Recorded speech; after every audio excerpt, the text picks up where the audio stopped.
ഇന്ത്യയിൽ പ്രമേഹ രോഗികളുടെ എണ്ണം വർദ്ധിക്കുന്നതായി റിപ്പോർട്ട്. ഇതിനൊരു പ്രധാന കാരണം മോശം ഭക്ഷണക്രമവും ജീവിതശൈലിയുമാണെന്നാണ് ആരോഗ്യ വിദഗ്ധർ പറയുന്നത്.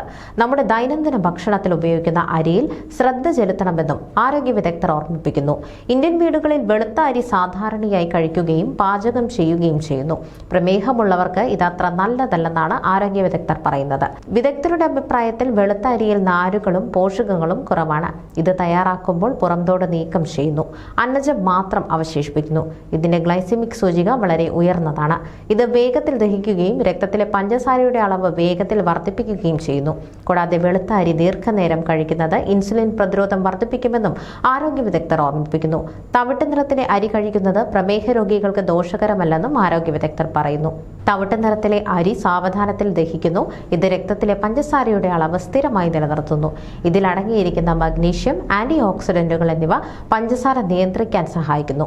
വിദഗ്ധരുടെ അഭിപ്രായത്തിൽ പ്രമേഹ രോഗികൾക്ക് മട്ട അരി ഭക്ഷണത്തിൽ ഉൾപ്പെടുത്താം, പക്ഷേ അവർ അത് അമിതമായി കഴിക്കരുതെന്നും ആരോഗ്യ വിദഗ്ധർ ഓർമ്മിപ്പിക്കുന്നു.